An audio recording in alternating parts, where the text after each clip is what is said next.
నీ ఫ్రెండ్ తనకు లవ్ లో ఏదో ప్రాబ్లం ఉందని నీకు చాలాసార్లు చెప్పిందంట కదా. వాడికి వాళ్ళ పెళ్లి నువ్వు కూడా పట్టించుకోపోయేసరికి ఎవరికి చెప్పాలో ఏం చేయాలో తెలియక సూసైడ్ చేసుకోపోయారు మేడం. తన బాయ్ ఫ్రెండ్ తో పిల్లలేదని తను ఏమైనా చేసుకుందనుకో లైఫ్ లాంగ్ నీకు రిగ్రెట్ ఉండిపోద్దని అని లేపుకొచ్చాం.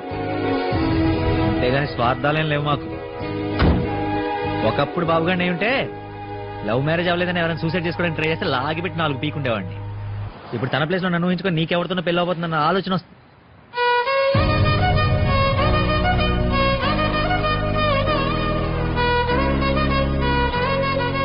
వాళ్ళిద్దరిని తీసుకొచ్చి తతంగం అంతా నేనే కానిచ్చేవాడిని.